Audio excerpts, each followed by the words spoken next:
আসসালামু আলাইকুম ওয়া রাহমাতুল্লাহ। সম্মানিত দর্শক, আজ আমরা আপনাদের শোনাব এক হৃদয় বিদারক ঘটনা, এমন এক করুণ কাহিনী যা শুনে কঠিন হৃদয়ের মানুষেরও চোখে পানি চলে আসবে। এটি এমন এক গরিব, ক্ষুধার্ত ও অসহায় বালকের গল্প, যার সাথে রাহমাতুল্লিল আলামিন আমাদের প্রিয় রাসূল সাল্লাল্লাহু আলাইহি ওয়াসাল্লাম এমন কিছু কথা বলেছিলেন যা শুনে উপস্থিত সাহাবীরাও কান্নায় ভেঙে পড়েছিলেন। আসুন আমরা ডুব দিই সেই সময়ে যখন আরবের উত্তপ্ত মরুভূমির বুকে ইসলামের আলোক রশ্মি ছড়িয়ে পড়ছিল, আর সেই আলোয় আলোকিত হচ্ছিল মানবতা। সময়টা ছিল ইসলামের প্রাথমিক যুগ। মদিনার জীবনযাত্রা তখনও পুরোপুরি সচ্ছল হয়ে ওঠেনি। একদিকে যেমন ঈমানের নূরে সাহাবীদের হৃদয় আলোকিত হচ্ছিল, তেমনি অন্যদিকে দারিদ্র্য ও অনাহার ছিল অনেক পরিবারের নিত্যসঙ্গী। সাহাবায়ে কেরাম রাসূল সাল্লাল্লাহু আলাইহি ওয়াসাল্লামের ভালোবাসায় নিজেদের সব কিছু বিলিয়ে দিতে প্রস্তুত ছিলেন, কিন্তু অভাব অনটন প্রায়ই তাদের কঠিন পরীক্ষার সম্মুখীন করত। এমনও দিন যেত যখন অনেক সাহাবীর ঘরে চুলায় আগুন জ্বলার মতো কিছুই থাকত না। ক্ষুধার যন্ত্রণায় পেটে পাথর বেঁধে দিন পার করার ঘটনাও ছিল স্বাভাবিক। আমাদের আজকের গল্পের নায়ক তেমনই এক হতদরিদ্র পরিবারের বালক। সে ছিল একজন এতিম। বাবা মা কেউ বেঁচে ছিল না। তার ছোট্ট কাঁধে ছিল জীবনের বিশাল বোঝা। তার থাকার মতো কোনো ঘর ছিল না, পরার মতো ভালো কোনো পোশাক ছিল না। ক্ষুধা নিবারণের জন্য মানুষের দুয়ারে দুয়ারে হাত পাতা ছাড়া তার আর কোনো উপায় ছিল না। মাঝে মাঝে কিছু জুটত, আবার কখনো কখনো খালি পেটেই দিন কেটে যেত। একদিন বালকটি ক্ষুধার যন্ত্রণায় ছটফাট করছিল। টানা ৩ দিন তার পেটে একদানা খাবারও পড়েনি। শরীর দুর্বল হয়ে আসছিল, চোখ ঝাপসা হয়ে যাচ্ছিল। মদিনার অলিগলিতে খাবারের সন্ধানে ঘুরতে ঘুরতে সে এক সময় শহরের উপকণ্ঠে একটি ফলের বাগানের কাছে এসে পৌঁছাল। বাগানটি ছিল খেজুর ও অন্যান্য সুমিষ্ট ফলে ভরপুর। পাকা ফলের মিষ্টি ঘ্রাণ বাতাসে ভেসে আসছিল, যা তার ক্ষুধাকে আরও বাড়িয়ে দিচ্ছিল। ক্ষুধার তীব্রতায় হিতাহিত জ্ঞান শূন্য হয়ে পড়েছিল বালকটি। সে আর নিজেকে নিয়ন্ত্রণ করতে পারল না। ধীর পায়ে সে বাগানের ভেতরে প্রবেশ করল। চারপাশে তাকিয়ে দেখল কেউ নেই। গাছের নিচে পাকা খেজুর পড়েছিল। বালকটি কাঁপা কাঁপা হাতে কয়েকটি খেজুর তুলে নিল। তারপর আর দেরি করল না, দ্রুত মুখে পুরে দিল। আহ, কি মিষ্টি, যেন অমৃত! ক্ষুধার্ত পেটে এই খেজুরের স্বাদ তার কাছে পৃথিবীর শ্রেষ্ঠ নিয়ামতের মতো মনে হচ্ছিল। কয়েকটি খেজুর খাওয়ার পর তার পেটের জ্বালা কিছুটা কমল, কিন্তু পরক্ষণেই তার মনে হলো পরের বেলায় কি খাবে। এই চিন্তা করে সে আরও কিছু খেজুর কুড়িয়ে তার জামার ছেঁড়া পকেটে ভরে নিল। ভাবল, পরে যখন ক্ষুধা লাগবে তখন এগুলো খেয়ে ক্ষুধা নিবারণ করবে। পেট ভরে ফল খেয়ে আর হাঁটতে পারছিল না বালকটি। ক্লান্ত শরীর এলিয়ে দিয়ে সে একটি গাছের ছায়ায় বসে বিশ্রাম নিচ্ছিল। ঠিক সেই মুহূর্তে বাগানের মালিক সেখানে এসে উপস্থিত হল। লোকটা ছিল বেশ কঠোর স্বভাবের। সে বাগানে অচেনা একটি ছেলেকে দেখেই ক্রোধে জ্বলে উঠল। তার ওপর যখন দেখল ছেলেটির পকেটে তার বাগানের ফল, তখন তার রাগ সপ্তমে চড়ল।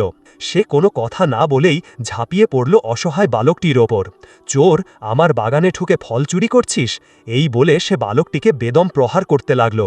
ক্ষুধার্ত দুর্বল বালকটি এই নির্মম প্রহার সহ্য করতে পারল না। সে মাটিতে লুটিয়ে পড়ল, কিন্তু মালিকের দয়া হল না। সে ছেলেটির পকেট থেকে সব ফল কেড়ে নিল। এখানেই সে থামল না। রাগের বশবর্তী হয়ে ছেলেটির পরনের একমাত্র জামাটিও খুলে নিল। অসহায় বালকটি ব্যথায় আর অপমানে জ্ঞান হারিয়ে ফেলল। কিছুক্ষণ পর যখন তার জ্ঞান ফিরল, সে নিজেকে বিবস্ত্র ও চরম অপমানিত অবস্থায় আবিষ্কার করল। তার শরীর জুড়ে ছিল আঘাতের চিহ্ন, আর মন জুড়ে ছিল সীমাহীন কষ্ট। সে অঝরে কাঁদতে লাগল। তার কাঁদার মতো যেন শক্তি ছিল না। এই চরম বিপদের মুহূর্তে, এই নিদারুণ অসহায় অবস্থায় তার কেবল একজনের কথাই মনে পড়ল। তিনি হলেন দয়ার নবী, মানবতার মুক্তির দূত, এতিম ও গরিবের বন্ধু, রাসূল সাল্লাল্লাহু আলাইহি ওয়াসাল্লাম। সে শুনেছে এই নবী কখনো কাউকে ফিরিয়ে দেন না, তিনি সকলের দুঃখ বোঝেন। ভাঙা হৃদয়ে শেষ আশ্রয় হিসেবে সে নবীজির দরবারে যাওয়ার সিদ্ধান্ত নিল। অশ্রুসিক্ত নয়নে অর্ধ উলঙ্গ অবস্থায় দুর্বল শরীরটাকে কোনো মতে টেনে হিঁচড়ে সে চলল মসজিদে নববীর দিকে। তার হৃদয়ে একটাই আশা, যদি নবীজি তার প্রতি একটু দয়ার দৃষ্টি দেন, যদি তার এই অপমানের বিচার করেন। রাসূল সাল্লাল্লাহু আলাইহি ওয়াসাল্লাম তখন মসজিদে নববীতে সাহাবীদের নিয়ে বসেছিলেন। তিনি তাদের দ্বীনের শিক্ষা দিচ্ছিলেন। এমন সময় এই ছোট্ট অসহায় বালকটি প্রায় হামাগুড়ি দিতে দিতে মজলিসের মধ্যে প্রবেশ করল।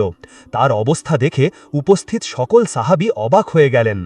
একজন মানুষ কতটা অসহায় হলে এই অবস্থায় সকলের সামনে আসতে পারে। বালকটি রাসূল সাল্লাল্লাহু আলাইহি ওয়াসাল্লামের সামনে এসে কান্নায় ভেঙে পড়ল।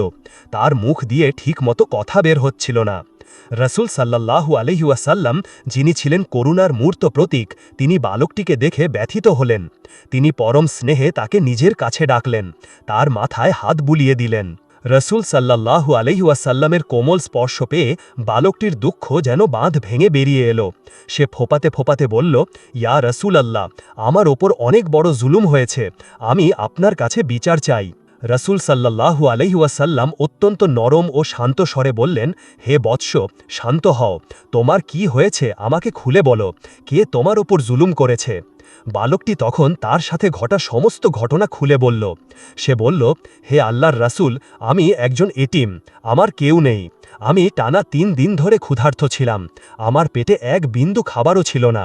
ক্ষুধার যন্ত্রণায় আমি এক বাগানে প্রবেশ করেছিলাম, সেখানে গাছের নিচে পড়ে থাকা কয়েকটি ফল কুড়িয়ে খেয়েছিলাম, আর কিছু ফল পরে খাবো বলে পকেটে রেখেছিলাম।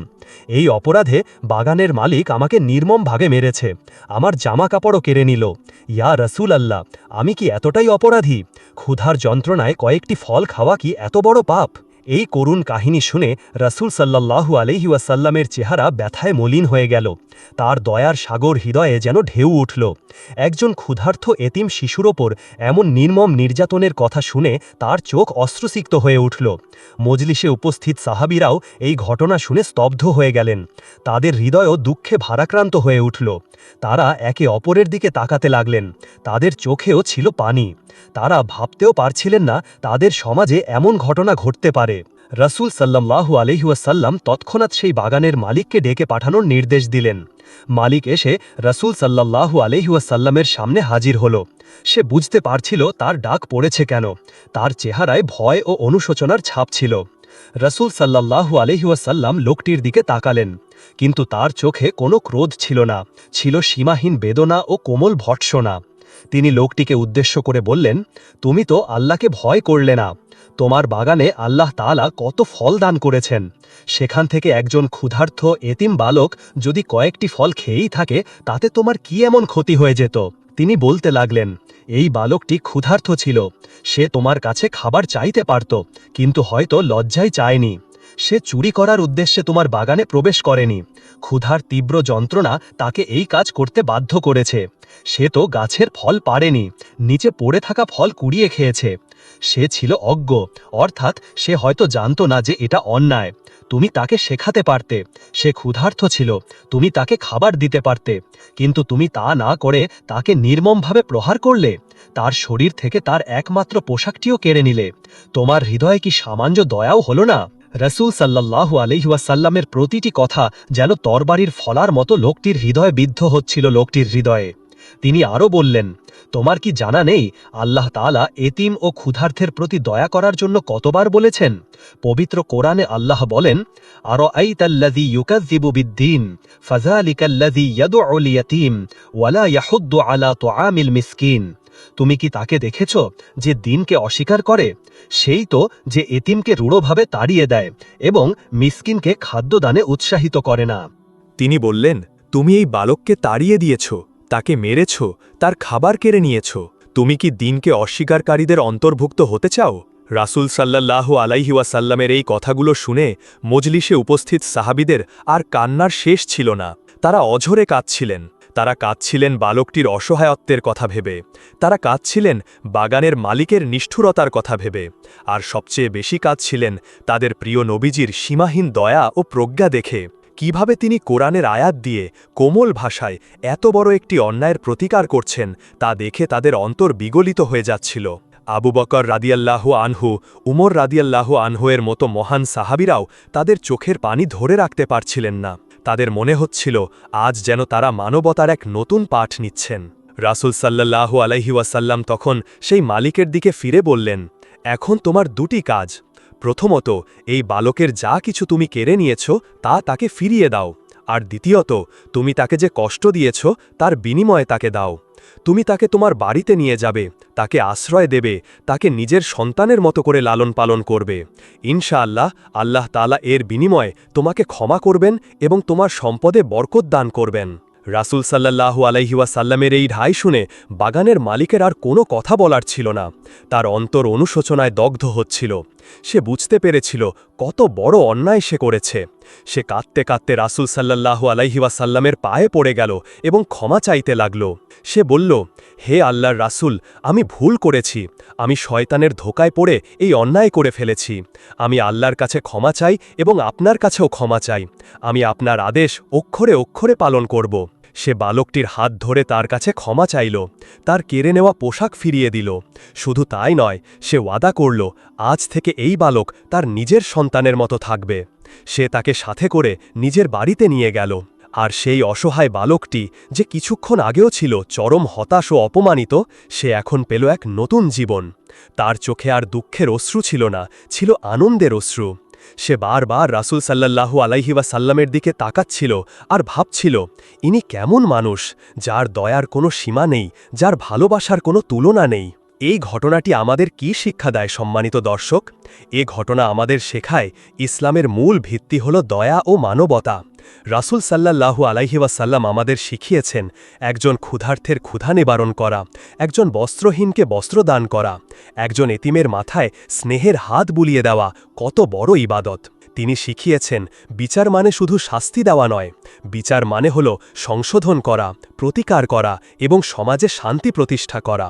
তিনি সেই বাগানের মালিককে কঠিন শাস্তি দিতে পারতেন, কিন্তু তিনি তা না করে তাকে তার ভুলের গভীরতা উপলব্ধি করালেন এবং তাকে একজন ভালো মানুষ হওয়ার সুযোগ করে দিলেন। তিনি শুধু বালকটির অপমানের বিচারই করলেন না, বরং তার জন্য একটি স্থায়ী আশ্রয়ের ব্যবস্থাও করে দিলেন। এটাই হল নবী প্রজ্ঞা। আজ আমাদের সমাজে কত মানুষ না খেয়ে থাকে, কত শিশু রাস্তায় ঘুরে বেড়ায়, আমরা তাদের দেখেও না দেখার ভান করে চলে যাই। আমরা কি কখনো ভেবে দেখেছি এই এতিম, অসহায় ও ক্ষুধার্ত মানুষের প্রতি আমাদের দায়িত্ব কি? রাসূল সাল্লাল্লাহু আলাইহি ওয়াসাল্লামের এই ঘটনা আমাদের সেই দায়িত্বের কথাই স্মরণ করিয়ে দেয়। তিনি একটি হাদিসে বলেছেন, তোমরা পৃথিবীবাসীর প্রতি দয়া করো, তাহলে আসমানের মালিক তোমাদের প্রতি দয়া করবেন। আসুন আমরা এই ঘটনা থেকে শিক্ষা গ্রহণ করি, আমাদের চারপাশে থাকা গরিব, এতিম ও অসহায় মানুষদের প্রতি সদয় হই, তাদের বিপদে আপদে পাশে দাঁড়াই। আমাদের সম্পদে তাদের হক রয়েছে, এই কথাটি সর্বদা স্মরণ রাখি। যদি আমরা রাসূল সাল্লাল্লাহু আলাইহি ওয়াসাল্লামের দেখানো পথে চলতে পারি, একনিষ্ঠভাবে তার আদর্শকে অনুসরণ করতে পারি, তবেই আমাদের সমাজ একটি সুন্দর ও শান্তিময় সমাজে পরিণত হবে ইনশাআল্লাহ। আল্লাহ তাআলা আমাদের সকলকে রাসূল সাল্লাল্লাহু আলাইহি ওয়াসাল্লামের মতো দয়ালু হওয়ার তৌফিক দান করুন। আমাদের অন্তরকে যেন তিনি গরিব ও অসহায়দের ভালোবাসায় পরিপূর্ণ করে দেন। আমিন। আজ এ পর্যন্তই।